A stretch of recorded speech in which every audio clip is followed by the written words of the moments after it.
Bienvenidos a Justicia Impositiva, un programa de Tax Justice Network, la red de justicia fiscal. Transmitido directamente desde Londres, uno de los paraísos fiscales del mundo. Les hablan Marcelo Justo y Marta Núñez. En este programa, los paraísos fiscales, el problema de la vivienda y el incendio de una torre de apartamentos en Londres que conmovió al mundo. En la segunda entrega de la miniserie sobre los paraísos fiscales, los usuarios de estas guaridas. Empezamos por el más importante, las multinacionales. Reunión global sobre los derechos de las mujeres y justicia tributaria en Colombia. Y no hay paraísos fiscales según la Organización para la Cooperación y Desarrollo, la OCDE. Guatemala es uno de los primeros beneficiados. Esto es Justicia Impositiva, un programa de Tax Justice Network, la red de justicia fiscal. Una torre de 24 pisos, 120 departamentos y 600 inquilinos en el centro de Londres. Aquí está la transmisión de la cadena televisiva británica Sky de las dramáticas escenas que se vivieron el 14 de junio en Grenfell Tower. At 6 minutes to 1 on the morning of Wednesday the 14th of June, the London Fire Brigade received a 999 call. It reported a fire had broken out in a block of flats in Latimer Road, West London. Las imágenes dieron la vuelta al mundo que se conmovió al ver cómo una torre de viviendas populares donde vivían tantas familias podía convertirse en un infierno. El saldo hasta el momento es de 79 muertos, un número aún indeterminado de desaparecidos y unas 500 personas sin hogar. La tragedia dejó al descubierto el enorme agujero social que creó la desregulación, privatización y tercerización de gran parte de la economía que se emprendió con el thatcherismo en los años 80. La teoría era que la economía en todos sus aspectos sufría de un exceso de regulación. Esto se aplicaba a la vivienda social también, es decir, viviendas construidas por las municipalidades para gente de bajos ingresos. La manera de estimular la inversión privada en este sector era abaratar los costos con una menor presión regulatoria. A esto se sumó la tercerización de los servicios. ¿Qué es esta tercerización? La Torre Grenfell pertenece al municipio de Kensington y Chelsea, pero está gestionada por una compañía privada que fue la que decidió remodelar el edificio. Esta remodelación se hizo tercerizando los servicios, es decir, subcontratando a compañías que subcontrataban a otras para hacer las obras. ¿Quién controlaba la labor de estas compañías? ¿Quién estaba a cargo de que se cumpliera con los criterios básicos de seguridad? Aparentemente nadie. En esta cadena de subcontrataciones nadie terminaba siendo responsable. La investigación estableció que dos compañías subcontratadas, Rydon y Harley Facades, utilizaron el material inflamable en el revestimiento del edificio, que hizo que un desperfecto eléctrico de una nevera, heladera, refrigerador, como queramos llamarlo, en un cuarto piso, se convirtiera en media hora en una bola de fuego que atrapó a toda la torre. A esto se suma el programa de austeridad aplicado por los conservadores desde el 2010, que redujo el presupuesto de los municipios y obligó a bajar el gasto en vivienda y otros servicios sociales. El miércoles 28 de junio, en la última sesión del Parlamento en la que se hicieron preguntas al primer ministro, el líder de la oposición, el laborista Jeremy Corbyn, planteó el tema de esta manera. When you cut local authority budgets by 40%, Cuando se corta el presupuesto de los municipios en un 40%, todos pagamos las consecuencias en la seguridad pública. Menos inspectores de edificios, de planificación, y esos cortes también significan que tenemos 11.000 inspectores menos. Lo que demostró el desastre de Grenfell Tower es el desastroso impacto de la austeridad. Estos recortes a los servicios sociales que despertaron tanta polémica en la Cámara de los Comunes fueron justificados por la necesidad de reducir el déficit que tenía el Reino Unido después de la crisis financiera del 2008.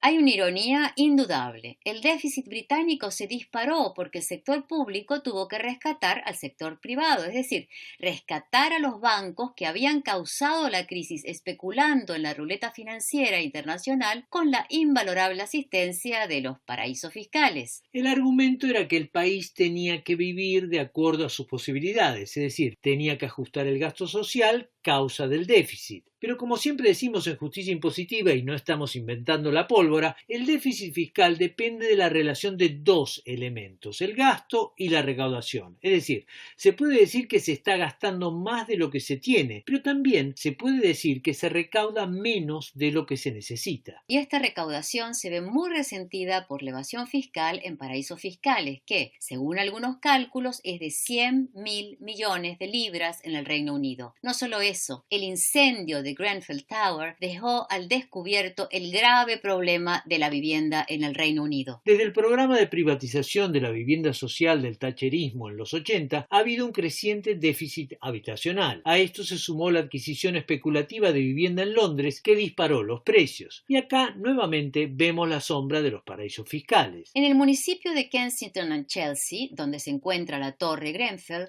hay unas 20.000 casas deshabitadas compradas como pura inversión.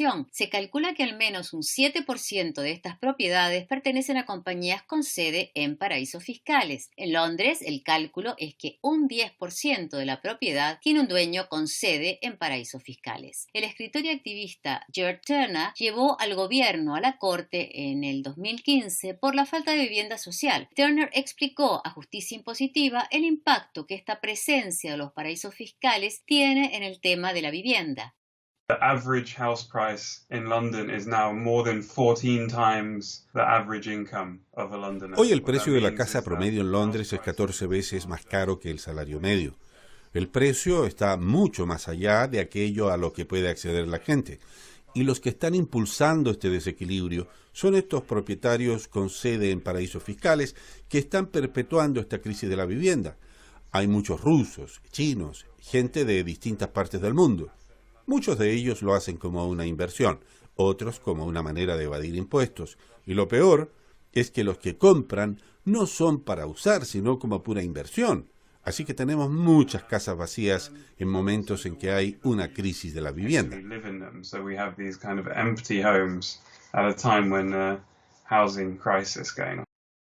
Esta situación de los precios ha hecho que se hable hoy en el Reino Unido de una Generation Rent, la generación que alquila, los menores de 40 años que jamás tendrán acceso a la vivienda propia. Mientras tanto, en muchos barrios de Londres se vive un clima de evacuación de guerra. 10 días después del incendio en la Grenfell Tower, en Camden Town, barrio de moda londinense, fueron evacuadas 5 gigantescas torres que usaron el mismo material inflamable que en la Grenfell Tower. Según reconoció la primer ministro Theresa May en la sesión parlamentaria, hay 120 torres de 37 municipios que han fallado las pruebas de seguridad que se hicieron desde la tragedia. Una crisis de la vivienda social en el Reino Unido que se añade a la profunda desigualdad que creció en los últimos 30 años. Esto es Justicia Impositiva, un programa de la Tax Justice Network, la red de justicia fiscal. No olviden que pueden seguirnos en Twitter, @J_impositiva, o suscribirse y recibirán nuestro programa mensualmente.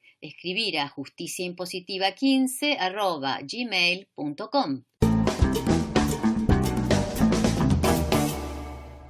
Continuamos con nuestra serie sobre todo lo que usted quería saber de los paraísos fiscales y no se atrevía a preguntar. En la primera entrega intentamos llegar a una definición de qué son los paraísos fiscales. Planteábamos 4 criterios: si una jurisdicción no cobra impuestos o si estos impuestos son solo nominales, si hay secreto bancario y falta de transparencia financiera, si se impide el intercambio fiscal con otras jurisdicciones y si los no residentes tienen rebajas impositivas. En estos casos estamos ante un paraíso fiscal, pero como bien dicen los economistas clásicos y ortodoxos, oferta y demanda son 2 caras de la misma moneda. Si hay paraísos fiscales es porque hay usuarios. En este segundo programa vamos a hablar de los usuarios.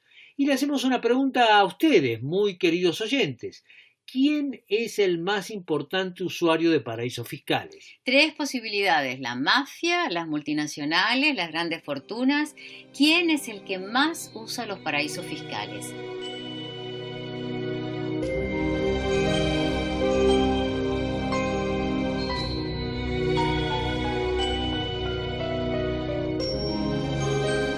No sé a quién habrán elegido. La imagen más frecuente es que los grandes usuarios de los paraísos fiscales son mafiosos, traficantes de armas y drogas. Y si uno ve la cobertura mediática de este tema, diría que en segundo lugar están los multimillonarios. Y hete aquí la sorpresa. Los más importantes usuarios de paraísos fiscales son las multinacionales. Según calculan los especialistas, las multinacionales representan alrededor del 80% de los flujos ilícitos. La CEPAL, por ejemplo, calcula que para América Latina estos flujos ilícitos en el comercio internacional sumaron más de 750.000 millones de dólares entre el 2004 y el 2013. En un informe publicado a fines de marzo, el Instituto Wither, dependiente de Naciones Unidas, estimó que las principales corporaciones mundiales evaden 500.000 millones de dólares anuales. En Argentina, una de las peores, las multinacionales evadieron en un año 21.400 millones de dólares. ¿Cuánto, Marcelo? ¿Lo digo de nuevo? Dilo de nuevo, además con ese acento porteño. Mejor repetirlo porque a veces las palabras vuelan y se pierden. En un año, las multinacionales evadieron 21.400 millones de dólares en Argentina. Increíble, ¿no? Y la pregunta, Marta, es ¿cómo hacen las multinacionales para evadir impuestos y qué papel cumplen los paraísos fiscales? Según le explicó a Justicia Impositiva la economista Verónica Grondona, asesora hoy del Parlamento Europeo, la clave está en los precios de transferencia, es decir, los precios que se cobran las multinacionales en el comercio interno que hacen con empresas o subsidiarias del mismo grupo. Si una gran multinacional de bebidas cola localiza una sociedad en las Bahamas, puede decir que de esa sociedad quizás centraliza los servicios administrativos de todo el grupo en esa jurisdicción y por ende tiene derecho a recibir unos honorarios en concepto del servicio prestado. Entonces todas las sociedades del resto del mundo transfieren a las Bahamas un X% o una suma fija todos los meses o todos los años con el fin de, en teoría, pagar una actividad que se está realizando en las Bahamas. Pero puede ser que en realidad lo que ocurre en la práctica sea que en las Bahamas no tienen ningún tipo de actividad, sino que solo se realizó un contrato que dice que realiza esa actividad en las Bahamas, pero que en realidad esa actividad se está realizando en Estados Unidos, en Argentina o en cualquier otro país del mundo. La dinámica no es nueva. Un exportador de carne de principios del siglo pasado, el británico William Vesty, que hasta el final de sus días se jactó de que jamás había pagado impuestos, lo planteó de esta manera en 1920 ante la Comisión Real Británica que lo estaba investigando. Esto es lo que dijo: uno mata un animal en un país y lo vende en otros 50. ¿Dónde se hace el dinero? Identificar dónde se gana el dinero es identificar dónde hay que pagar impuestos. Y aquí el problema. Hay que considerar que una multinacional, por definición, actúa en distintas naciones o jurisdicciones y además, como toda compañía, tiene distintas unidades o secciones: administración, financiamiento, diseño, producción, comercialización. La clave es que además una buena parte de las operaciones de una multinacional es, como decía Verónica Grondona, intragrupo. Una subsidiaria de la multinacional contrae préstamos con otra subsidiaria a un valor arbitrario con intereses leoninos. Así inflan el costo del financiamiento o administración o diseño que tiene una subsidiaria en un país con tributación media o alta, con lo que disminuyen sus ganancias, y como solo se paga impuestos por las ganancias, terminan pagando menos impuestos en los países donde venden sus productos. La otra cara de esta operación es que el pago inflado de estos servicios se hace a otra empresa de la multinacional que opera en un paraíso fiscal con nula o escasa tributación, con lo cual esta empresa concentra las ganancias de las ventas realizadas en otros países sin pagar un centavo. Como decíamos, el problema no es nuevo. Desde los años 30 se está intentando establecer una fórmula para evitar la evasión de impuestos. Uno de los criterios es el de la libre competencia, que se basa en la idea de que las operaciones que una firma realiza en el interior del mismo grupo, por ejemplo, los préstamos que recibe de su unidad de financiamiento, tienen que ser realizadas al mismo precio que existe en el mercado. El problema es cómo establecer este precio del mercado a nivel mundial. La alternativa es la llamada tasación unitaria, un nombre técnico, árido, pero que es bastante simple, como nos explica Verónica Grondona. Es un criterio contrapuesto que vendría a decir, bueno, lo importante no es tanto lo que dice el contrato, sino dónde se realizan las actividades económicas, que sería, por ejemplo, a través de criterios que utilicen fórmulas en función de la cantidad de empleados que efectivamente trabajan, la cantidad de ingresos que realmente genera en esa jurisdicción, u otros criterios también como la cantidad de activos que tiene cada jurisdicción. Es decir, si uno saca del medio todo ese realismo mágico de los contadores, jamás hubiera asociado el realismo mágico con la contabilidad, pero en el mundo de los paraísos fiscales pasa de todo. Entonces, si uno saca esa magia contable del medio, en cualquier actividad productiva existen ventas concretas que hace una compañía a determinados precios en determinados países. La realidad aquí es política. Mientras las cuentas más o menos daban, el mundo hizo la vista gorda y favoreció a las multinacionales que tendrían sus vicios contables, pero traían inversión, trabajo, tecnología. Esto terminó con el estallido financiero de 2008 y la crisis de la deuda en los países europeos en 2010, que revelaron en toda su dimensión el problema de los paraísos fiscales y el agujero que abren en las cuentas del Estado. Y en este agujero, las multinacionales no pudieron disimular su papel, sobre todo en un mundo que de la noche a la mañana pasó de la abundancia a la austeridad. El tema es, como diría Sherlock Holmes, elemental. Los impuestos que evaden las corporaciones son impuestos que tienen que pagar los ciudadanos o son servicios sociales, inversiones de infraestructura que no se pueden realizar por el agujero que se ha creado en la recaudación. En este contexto, con una crisis que golpeaba las economías desarrolladas, aparecieron movimientos políticos anti-establishment como el Occupy Wall Street en Estados Unidos, el UK Uncut en el Reino Unido o Podemos en España. En 2013, los países del G20 y los de la Organización para la Cooperación y Desarrollo, la OCDE, aprobaron un plan de 15 puntos, el llamado Plan BEPS. El objetivo del Plan BEPS era combatir la evasión impositiva sistemática de las multinacionales. Verónica Grondona considera que el BEPS es un avance, pero que tiene serias limitaciones.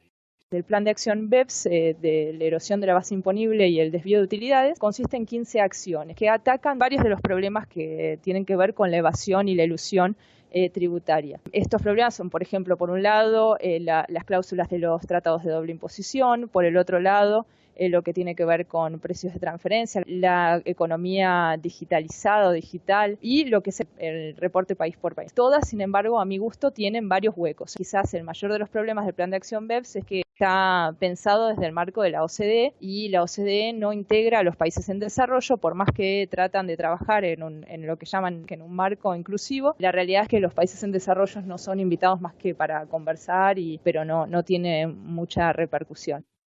Un problema adicional es que ni la OCDE ni el G20 tienen poder para obligar a los países a adoptar este informe. Una cosa está clara, del resultado de esta tensión entre las necesidades de los estados y los intereses de las multinacionales dependerá en buena medida el futuro de nuestros servicios sociales, de la educación, la salud, las jubilaciones y el desarrollo económico. Como decíamos, las multinacionales son los principales usuarios de las guaridas fiscales, pero desde ya que no son los únicos. En el próximo programa hablaremos de la evasión de las grandes fortunas, un problema clave en América Latina.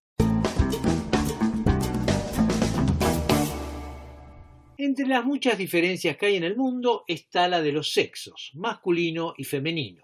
Esta diferencia afecta a la ropa que vestimos, la educación, el trabajo, el ingreso y hasta la arquitectura pública, como se ve en la separación de los baños por sexos que rige en el espacio público. La pregunta es, ¿hasta dónde llega esta diferencia? A fin de cuentas, las matemáticas son iguales para ambos sexos. 2 más 2 no es una cuestión de género. ¿Qué pasa en el terreno de la economía, por ejemplo? ¿Es el sistema impositivo neutral a nivel de género o podemos hallar ahí también diferencias? A principios de junio, un congreso en Bogotá, Colombia, sobre derechos de las mujeres y justicia tributaria, planteó que hay una amplia gama de actividades económicas marcadas por la división de género. Marta, vos estuviste en ese congreso. Contanos un poco qué pasó. Bueno, asistieron representantes de las Américas, Europa, África y Asia, que representaban sindicatos, organizaciones de la sociedad civil, foros internacionales, todos involucrados en los derechos de las mujeres o la justicia tributaria, o ambos. Muy interesante, por ejemplo, todo el tema de la economía de cuidado, es decir, el trabajo invisible que hace la mujer y que no es pago,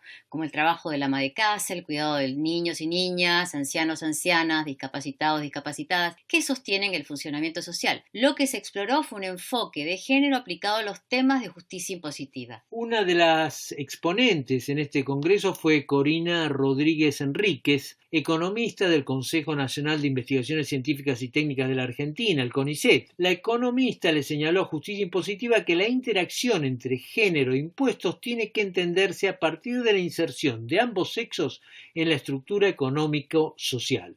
Estos estudios que embrionariamente se están empezando a hacer parten de la mirada de la economía feminista, que lo que busca es incorporar al análisis económico la dimensión de género, es decir, advertir cómo las estructuras económicas, las dinámicas económicas y las políticas económicas operan en un terreno donde varones y mujeres tienen posiciones económicas diferentes y cómo las dinámicas y las políticas económicas pueden profundizar o, por el contrario, ayudar a reducir estas brechas de desigualdad económica de género. En este campo amplio que abre la economía feminista, uno de los avances más recientes y más embrionarios tiene que ver con mirar las estructuras tributarias, las políticas tributarias y en qué medida estas impactan diferentemente a varones y mujeres y en qué medida pueden ser utilizadas para cerrar las brechas de desigualdad de género. Entonces la primera salvedad es que no se trata de mirar qué le pasa estrictamente a las mujeres, sino qué le pasa a las mujeres en relación con los hombres y en la posición diferencial que ambos tienen en la estructura económica, que cuando miramos esto necesariamente lo tenemos que cruzar con otras desigualdades. No es lo mismo lo que le pasa a las mujeres pobres que a las mujeres no pobres,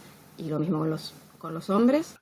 En el mundo desarrollado y cada vez más en el mundo en desarrollo se está tratando mucho el tema de la desigualdad en los ingresos, es decir, el hecho de que las mujeres cobren menos por el mismo trabajo, y de la discriminación por género, es decir, que se discrimine a ciertas mujeres por la edad y la posibilidad de un embarazo o para posiciones consideradas típicamente masculinas. ¿Se refleja esta discriminación también en el mundo impositivo? Nuevamente, Corina Rodríguez Enríquez. Los sesgos explícitos de género aparecerían donde las normas tributarias tratan de manera diferente a varones y mujeres. Por ejemplo, si la desgravación por hijo habitual en la tributación a los ingresos personales la pueden hacer los padres, pero no la pueden hacer las madres. Lo otro que puede pasar es que no haya sesgos explícitos de género o que estos sesgos sean mínimos, que es lo que pasa en América Latina, donde prácticamente no se advierten sesgos explícitos de género, pero cuando vos pones a operar la estructura tributaria en un terreno que está atravesado por las brechas de género en el terreno económico, aparecen sí implicancias diferentes de la tributación sobre varones y mujeres. Y en este sentido se vienen analizando dos campos de la tributación a los ingresos personales o a los ingresos y la tributación indirecta, la tributación al consumo. A nivel impositivo, una de las características del sistema latinoamericano que analizamos el mes pasado en la 12ª edición de Justicia Impositiva es que se basa mucho más en el impuesto al valor agregado, es decir, el impuesto al consumo o impuesto indirecto, que en el impuesto a la renta y a los ingresos. El impuesto al valor agregado, conocido en muchos países como IVA, es igual para ricos y pobres, para jóvenes y viejos. En este sentido se lo llama un impuesto regresivo, porque a todos les cobra por igual, es decir, en vez de ser un impuesto que tiene un efecto redistributivo, es un impuesto que profundiza las diferencias económico-sociales. El impuesto a la renta, en cambio, es progresivo, en tanto que, en teoría al menos, cobra más impuestos a los que más tienen. La gravitación de este impuesto en América Latina es mucho menor que en los países desarrollados. En la Unión Europea, la relación entre impuestos a la renta e impuestos al consumo es exactamente la inversa. Lo mismo sucede con los países escandinavos, los más igualitarios del planeta. ¿Qué pasa en concreto con estos dos impuestos? ¿Hay una discriminación por género en el impuesto a la renta y en el impuesto al consumo? Es un campo de estudio que recién comienza y genera mucha polémica. Esta es la respuesta que dio a Justicia Impositiva Corina Rodríguez Enríquez. En la indagación sobre las dimensiones de género de la tributación a los ingresos aparecen sesgos de género porque la tributación sobre los ingresos trata de manera diferencial a las distintas fuentes de ingreso. Penaliza más a los ingresos del trabajo que a los ingresos de rentas financieras, por ejemplo. Y esto tiene un rasgo de género, un sesgo de género, porque los propietarios de los activos económicos que generan las rentas que están tratadas más benevolentemente por el sistema tributario son en mayor proporción hombres que mujeres. Ahora en la literatura y un poco en la discusión mediática se ha puesto de moda hablar del impuesto rosa, que en realidad no es un impuesto, sino que es una penalización del mercado al consumo de las mujeres, que es otra cosa y creo que es un poco problemático que así se lo denomine. No existe un impuesto para las mujeres. Las estructuras tributarias imponen la tributación a los agentes económicos, varones, mujeres, personas, sociedades jurídicas. No existe algo así como un impuesto para las mujeres en los términos estrictamente tributarios. Corina Rodríguez Enríquez, del Consejo Nacional de Investigaciones Científicas y Técnicas de Argentina, el CONICET.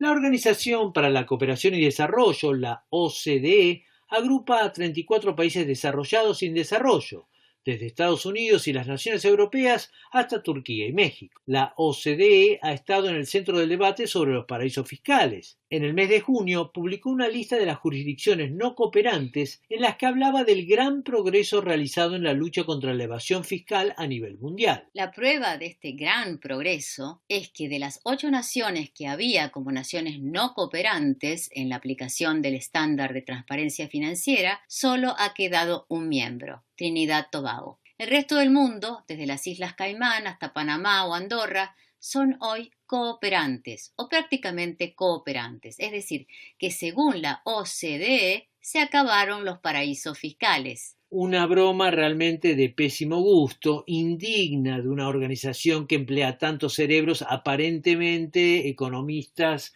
de profesión. Es también una muestra de los problemas que generan las listas negras de paraísos fiscales, pero lo que más asombra es el criterio que se aplica para decidir el paso de una jurisdicción de no cooperante a cooperante. Según el informe de la OCDE, este paso se da gracias a que estas jurisdicciones han incorporado el intercambio de información en respuesta a una solicitud. El argumento digo que es extraordinario porque la misma OCDE pone en plena vigencia este año el estándar para el intercambio automático de información financiera en materia fiscal porque consideraba que el criterio previo, es decir, el intercambio de información previa a solicitud, no servía para mucho. ¿Por qué no servía para mucho? El intercambio de información previa a solicitud significaba que el país tenía que pedir información sobre la cuenta de una persona concreta, es decir, necesitaba tener toda la información de una cuenta sospechosa de antemano, pero el tiempo de respuesta al pedido de información era prácticamente ilimitado. Con el intercambio de información automático, los países signatarios tienen la obligación de suministrar anualmente y sin que haya un pedido previo la información que tengan de instituciones financieras e individuos a todos los otros países que forman parte del acuerdo. Son más de 60 países, entre ellos Argentina, Brasil, Chile, Colombia y México. Para variar, Estados Unidos no es signatario de este acuerdo. La OCDE es una prueba perfecta de que el surrealismo no es solo un movimiento artístico. Hay surrealismo en las finanzas, en las grandes organizaciones internacionales, en el mundo en general. Y uno de los principales beneficiarios de este nuevo orden de cosas de la OCDE ha sido Guatemala.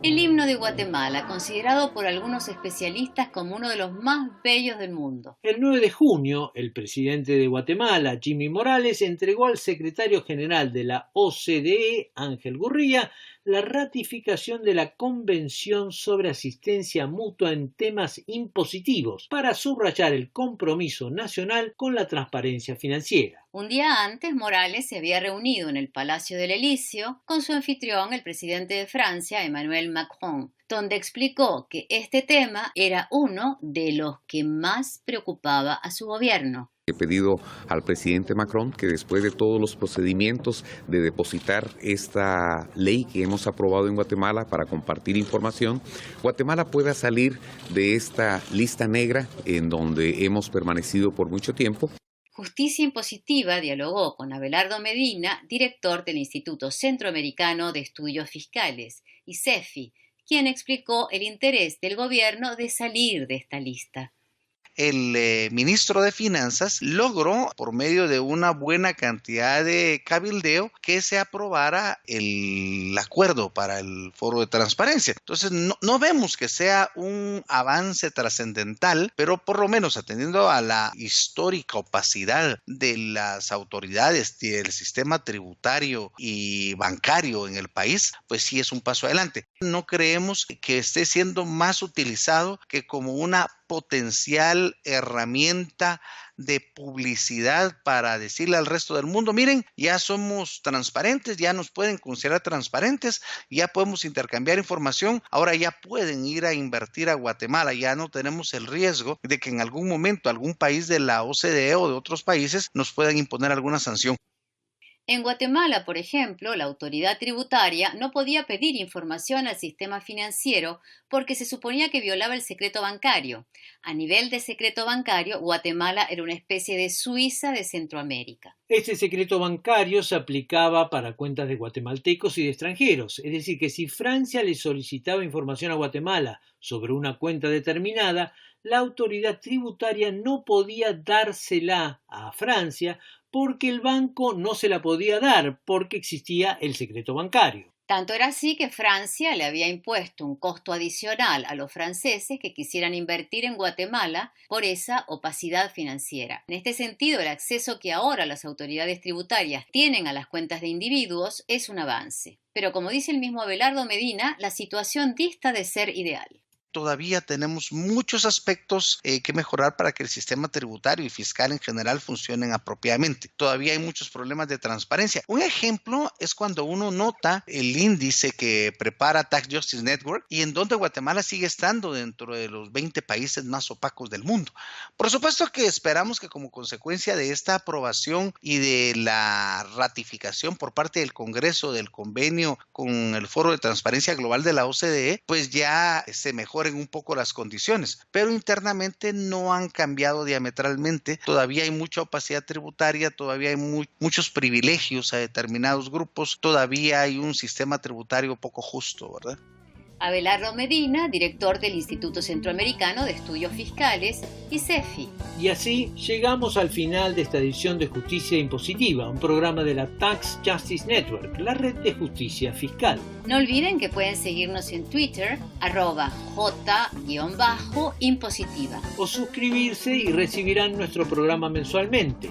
Escribir a justiciaimpositiva15@gmail.com. Desde Londres los saludan Marta Núñez y Marcelo Justo. Hasta la próxima.